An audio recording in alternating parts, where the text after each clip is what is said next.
imagine you're in the time in your life when your business is at its peak, you were doing very well, physically you were in your top physical condition, and then you get the diagnoses. You have breast cancer. Now imagine that this has been the best experience of your life because it's helped you redefine the way you see beauty and happiness. Well, this is exactly what we'll be talking about on today's show. Hello, I'm Shannon Skinner, and this is Extraordinary Women TV.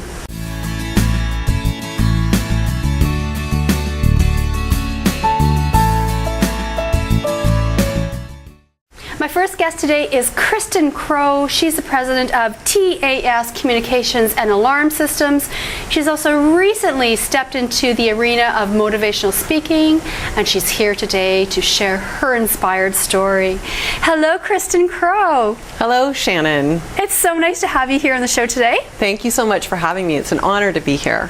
Now, you know, we just saw each other a few days ago in Mexico, in Isla Mujeres. I got the opportunity to meet you there, hear you speak at the We Move Forward International Women's Day event, and I was really moved and inspired by your story and what you have, what your message is. And now here we are together in the studio in Toronto. Thank you very much for the opportunity. And Mexico was just an absolutely fantastic experience. So, pleasure meeting you there. Now, we're going to talk more about that. But let's talk about first your company, what it is that you do. Now, you run two very successful businesses, TAS Communications and Alarm Systems. How did you get into this business? Well, second generation actually of a family business. I actually was out on my own and created a career for myself in the retail world and had climbed the corporate ladder over a number of years to a position of a national sales manager, which was something that I always aspired to be. Loved the world of sales, always a different day, a new challenge every day. And as my father started to wind down and put together an exit strategy, I happened to be in a great situation, a great position with some good experience from the career that I had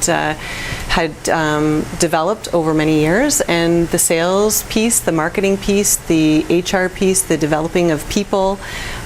He saw that as an opportunity to bring me into the business, and that's how it all happened. So, and there's been no looking back. It's been a fabulous experience. I'm in the business actually with both of my brothers, so it's working out very well. So, what is the business? I mean, what does the business do exactly? Well, the communications side of our company, we have a call center that we have clients at a national level. It's a small call center. We operate out of Belleville. We also have a two-way radio business. We have a great partnership with Motorola, very well-known brand name out there, and we service a lot of the public safety. Our major clients in that division of the company, and then also we have a partnership with Bell, and we do a lot of cellular business. On the security side of the company, it's pretty much residential and commercial security, and we do all of our own monitoring. So we operate two actual central stations 24/7, and it's a booming business. It's very exciting, and every day is a new day. So now you're based in Belleville, yes, but your business extends beyond Belleville. Yeah, right, absolutely. Yeah. Pretty much along the 401 corridor from Ottawa east all the way through to sort of Oshawa and a little bit into Toronto in the west, and then down in Prince Edward County and north up to Peterborough, Lindsay, and Bancroft areas. So it's exciting. Keeps us busy. Well, and give us a sense of the success of your business. Well, we've grown a lot over the last 10 years. I mean, I came on board in 2001, and we've made a lot of changes. The company's been around for well over 50 years, so we're a community. We're very involved in our community, and we're known in the household in our local areas. But over the last 10 years, well, actually in the last 5 years, we've acquired another business, which has certainly helped us to grow that. That's obviously a way to grow your business, and just made a lot of changes. Probably well, last year actually, I guess if I want to talk numbers and throw it out there, last year we reached the $10 million mark in revenue, which was a real milestone for us. It's something we sort of set our sights on over the last 10 years, and we finally achieved it. So congratulations. That's exciting. Thank you. Now, here you are, if we could just wind back the clock a few years. Your business is doing very well. You are in top physical shape. You had just done a marathon, and then you got the news. You got the news that you had breast cancer. Let's go back to that time. How did you feel? I mean, here you are, healthy, successful, money's not an issue, and suddenly you're hit from the left, out of the left field with something that's really turned your life upside down. Blindsided, I guess is one of the best words to describe it. You said it yourself, totally out of the blue, unexpected. I had trained very, very hard, and let's face it, to run a full marathon, 42 kilometers, is no small commitment, and it takes a lot of time and a lot of work. And I did feel like I was at the physical peak of my life. Ran that marathon in October 2009 in Long Beach, California, and less than a month upon return from running that marathon, and seriously feeling at the top of my game. A regular annual physical at my doctor's office, and it was a physical exam that actually we came across the lump in my right breast, and it was scary. It was a very, very scary day, and I can see it as clearly as the day that it actually happened. My mother is a breast cancer survivor for about 20 years now, so I had been checked on a regular basis, and things seemed to be going great. And after that lump was found, I'll never forget, the diagnosis wasn't confirmed, but it just didn't have a good feel on that particular day.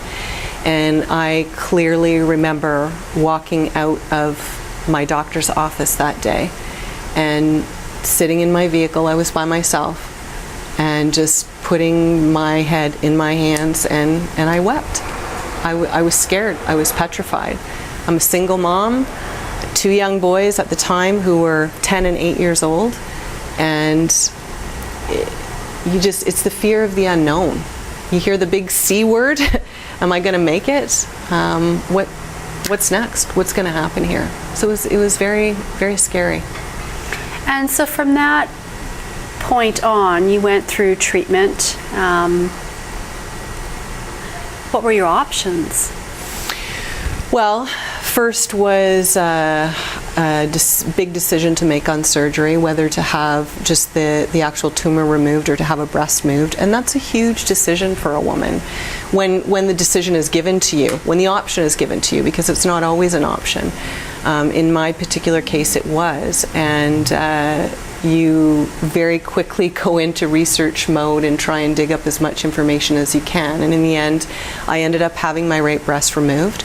Good thing I did. Pathology reports came back, and basically the information indicated that it was really my only choice. So I'm glad I ended up taking that route.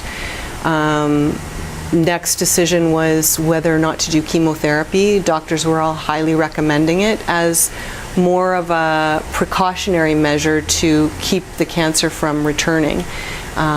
So that was another big decision to make. And they don't really put it out there as an option or a decision. They say you're going to start chemotherapy at this particular time. I personally looked at it as a decision because I thought it's my body, it's my choice. I need to, take a stand here and figure out what I'm going to do. After sort of researching meds and trying to, that's a whole other scary situation. I was close to not taking chemo, but those 2 young boys again were just looking me right in the face every single day, and I thought, if I say no to this and something happens to me, I've got nobody but myself to blame. So went through with that and radiation therapy following that. So it was a journey. It's a long haul. So, in your case, you're fortunate. You're one of the women who's had the good news story in the end. And as you said, it's been quite a journey.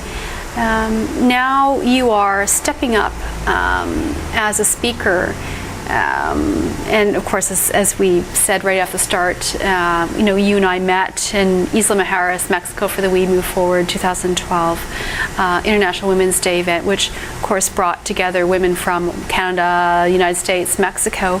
To hear you as one of the speakers speak about it, what inspired you to want to get up and share your personal story? I mean, it's such an intimate story to talk about this diagnosis and losing a breast and what does that actually really mean to us personally, let alone to share it with the world publicly. So what is it inside of you that wanted to share your message?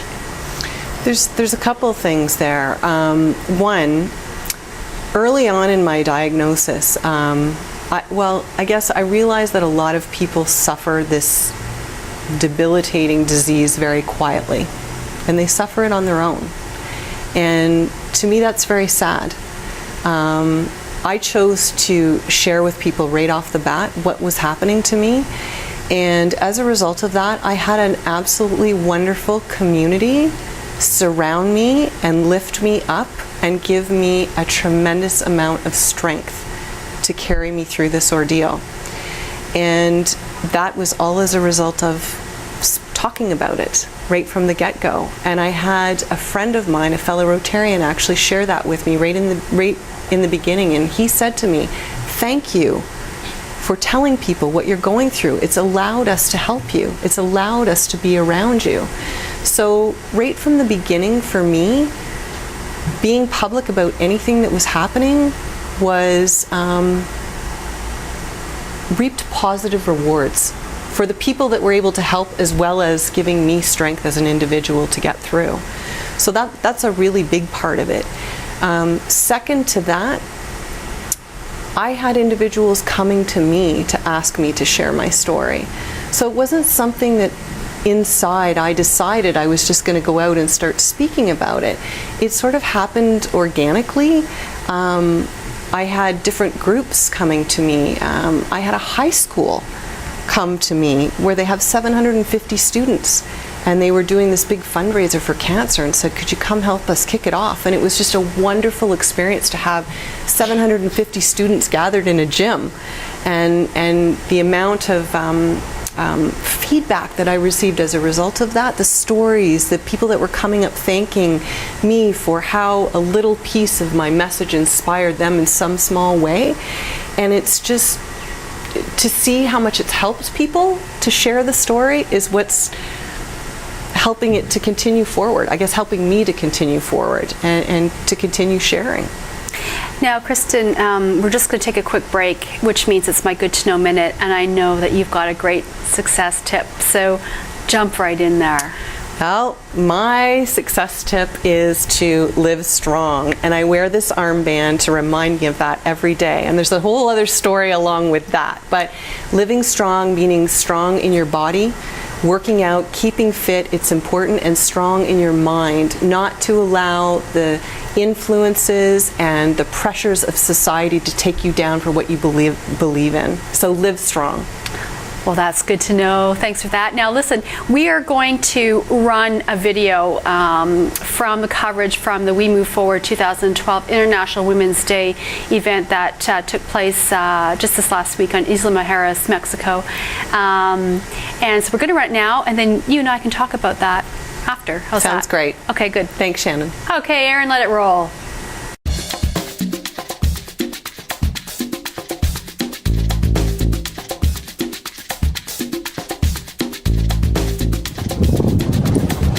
Hi, I'm Shannon Skinner. I'm host extraordinary at Women TV.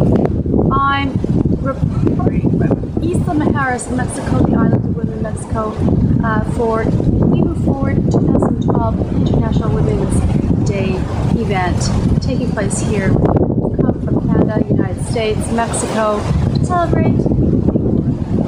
Now, we're going to hear from some of the speakers and participants, and I've asked them one consistent question in some interviews, and I asked them to be a woman.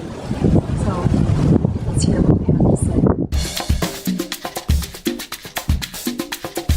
A boss, a time manager, a friend, a lover, a business person, sharing my knowledge that I have gained throughout my life with other people. I think that's pretty what I feel it means to be a woman. The whole procreation thing, and that we can actually continue to bring more people, beautiful people onto the planet. Being a mom, being a friend, being a daughter. I don't know, I find a very special connection with other women, and we have this thing about us to lift each other up, and I love doing that. Well, I'm a woman actually who couldn't have children, so a lot of women here speaking about that side of being a woman. So because I don't have that, what I do have though is I've got feminine energy, and for me that means being strong, but being sensitive, and being able to push the boundaries of what previously were things that confined women. So I'm happy to be one of those that I guess questions limits and is inspired by those that have overstepped them or gone around. What could be better? I don't know any other way to say it. I think women are extraordinary. I think we're open to adventure, to learning, to bonding. It means to be luscious and juicy and loving and generous and enjoying life and enjoying passion and caring and giving and creating life and creating art and creating beauty and being part of the universal. Just sharing, whether it's your intellectual side, your emotional side, your stories, it's really inspiring and profound. It feels great. I love it. I love my life. I think the most important thing that you can do is be free, do whatever you want, and give love to everybody you know, and share your charisma, your passions, and everything you can share with all the people around you. I just believe women actually can make the world a better place when we spend time together and with purpose and meaning. It means being hard and soft. It means that there are causes and caring, that I have an opportunity as someone who has a strong and comfortable emotional base, that I can use it to make a difference. And I think as a woman we have an easier level of permission to be those things.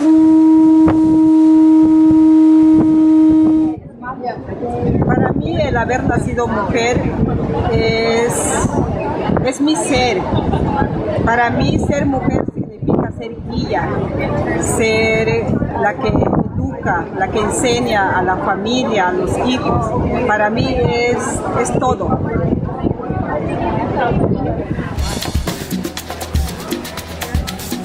And I see courage and strength when women come together.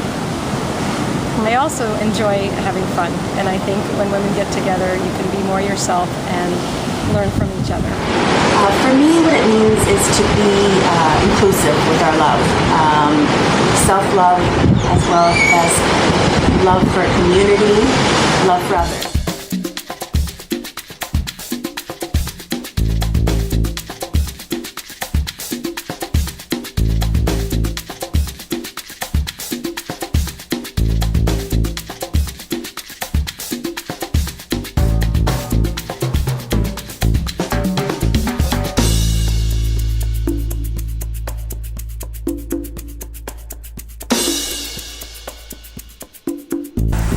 welcome back to the show. I'm Shannon Skinner, and I'm speaking with Kristin Crowe. She's the president of TAS Communications and Alarm Systems, and a relatively new motivational speaker, or rather, new to the motivational speaking arena. So it's so nice to have you, and of course we just saw a video from the We Move Forward 2012 International Women's Day event, which just took place on Isla Mujeres, Mexico. Extraordinary Women TV is a proud media partner, and I was so glad to be there. It was a fantastic experience. It really was. A lot of very positive energy from a lot of absolutely wonderful women with all kinds of inspiring stories of their own. Yeah, they came from across Canada, the United States, Mexico. It was a great international event. It absolutely was, and made some really wonderful connections that I think a lot of the women that were there are going to stay connected for a very long time. I really feel that. I think it was fantastic. And you know, Janine Helliwell, the organizer, did a fantastic job. So just want to say to you, Janine, congratulations. Kudos on a job well done, great event, and especially for the first year. I know, and it goes to show you just a small idea again, and you really actually can make it something very big and absolutely wonderful. I think everybody had a fabulous time. So now, you know, your talk was very touching. As I said, I was really quite inspired and actually moved by it. And something that you had said was this. You know, at some point after you had been diagnosed with breast cancer and you were going through your treatment and through your journey, you'd said, I was beginning to look at the real me. I didn't like what I was seeing. And that was a real turning point for you. How did this experience, did it change the way you see beauty and happiness? And if so, how? Absolutely it did. It changed the way I see a lot of things about myself and about others, but more importantly about myself. Speaking to specifically what you're asking and beauty and happiness, I think as women, and I will speak for myself, I guess, I really realized, sadly, the amount of relevance and importance we put on our external being, the way we look, and comparing ourselves to other people. And I think a lot of that comes from influences from society, and it starts from a very young age. That being said, going through my treatments and being stripped raw of many of those things, for example, having a breast removed, having absolutely no hair on your head or any part of your body for that matter, so it includes your eyebrows and your eyelashes. Right. And you think about that. You think about women and hairstyles and how much money we put into those types of things and makeup. And all of a sudden, it's all gone. And the medication that, in my case, I probably put on weight versus some people maybe lose weight. And you look at yourself in the mirror and you have a lot of time on your hands for reflection. You really start to take another look, and you start to look inside at what is really important and who am I? Who am I as a person? Who am I as a woman? And it's really got me thinking in those terms a lot differently. I mean, don't get me wrong, I still like to put myself together just like every other woman on the planet before I go out the door. I'm not afraid to go out the door with a ball hat on my head to go to the gym and those things that I do, but I'm really starting to take a good look inside at myself and who I really am as a woman. And it's changed. It really has. So if we talk about sort of pre-cancer diagnosis and today, the way you see beauty, I mean, how would you define it if you were to define it? Pre-diagnosis? I probably didn't look at, I probably looked at physical attributes much more than what I should have been looking at. I mean, I'd prefer to probably talk about the way I see it now, and I look more at attributes and characteristics being like how much love somebody has, how much somebody actually gives, how much somebody actually lifts other people up. Those types of things, caring, authenticity, kindness, doing what's right, always telling the truth. Those types of things being more descriptive of beauty than the physical being. So it's just, I do a lot of reality checks on a regular basis now on those types of things than I would have pre-diagnosis. Now, when you were going through the treatment, I mean, this is something that so many women experience. So when you were actually going through the treatment, and I'm sure there were times when you weren't feeling very well through it, how did you maintain the feeling of, I'm beautiful? It was tough. And there were days when I didn't think I was so beautiful.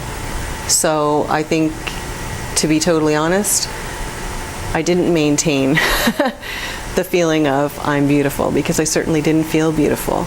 But I can really take that back to what I was talking about earlier, and community and people surrounding and lifting up and supporting. I remember one day an individual amongst a group of very close friends randomly pulling the hat off my head. I never wore a wig. I wore hats, little toques, ball hats, whatever. Randomly pulling it off my head and saying, you are who you are. Just be you. Why do you need to wear that? You're amongst good friends here. And it was just such a feeling of freedom. And for me to be able to walk around amongst groups of people with absolutely nothing, it was an experience, Shannon. It really, truly was.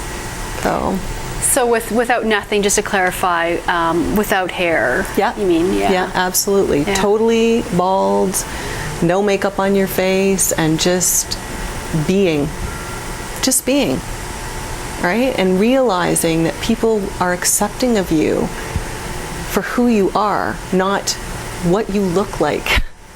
It was a huge, huge eye-opener and awakening for me. And have you found a greater sense of happiness through the experience? The biggest thing there, and it's something that I've always been challenged with, and I continue to be challenged with, but I'm so much more aware of it now, and I work very, very hard at it, is taking time for quiet and reflection, and just really being aware of my surroundings. The lifestyle that I live, and I know many other people live it, is we are on a treadmill and we are running constantly and non-stop. And there's a lot of laughter and there's a lot of happiness in that. But to really make time for quiet and just to be, and living each day to the fullest, there's something to be said for that. Because when you go through an experience like this, for me, you don't know what tomorrow's going to bring. I mean, I ran a marathon, and like less than a month later, I was looking cancer in the face, right? So I don't know what tomorrow's going to bring. So to answer your question, absolutely, absolutely. Finding more happiness and making time to realize what's going on around me and what brings me happiness. Yeah, and to that point, one of the things that you did talk about at the International Women's Day event was you came to the conclusion that you were always finding distraction or busy. You were, if there was a challenge or an issue that came up, you got busy, and that you were really great at that, great at the distractions. And that there was a day when you said, no, I have to stop, I have to heal my body. And that was very difficult for you. Yeah, absolutely. And it continues to be, but I'm getting much better at it, and I'm realizing the benefits of that. So, and I think it's really, really important. And it just goes to show that adversity can bring some pretty positive things to your life. So, that's another important lesson for me, is we're all going to face it in a lifetime. It's going to come to us in different colors and different levels of complexity, and whatever it's going to be for you is going to be different for me. But to be able to embrace it, because there's a lesson there. And if you can keep your mind and your heart open, there's something positive on the other side. Not going to be easy getting through. Nobody said it was going to be easy to get through, but there's something positive there on the other side. Now, you had the opportunity to meet Lance Armstrong, and not only meet Lance Armstrong, but you cycled with him. Okay, do tell. That's a long story, but very interesting. Group of 50 cyclists, and had to raise a whack of money, $25,000 minimum actually, to get into this particular ride. And it was a fundraiser for breast cancer, so it had my name all over it. Lance Armstrong's story was one that was handed to me during some of my darkest days of treatment, and very, very inspiring for me to read about a man who was a professional athlete, got through the challenges of cancer and surgery and treatments, and came back to be so successful. I was able to ride with Lance and 50 other cyclists in the Canadian Rockies. And each one of us had an opportunity to ride up at the front of the peloton with Lance. It was challenging for me, let me tell you, because I was just on the heels of my treatment and still taking some pretty serious meds. So it was a very physical, difficult challenge for me, but I made it happen.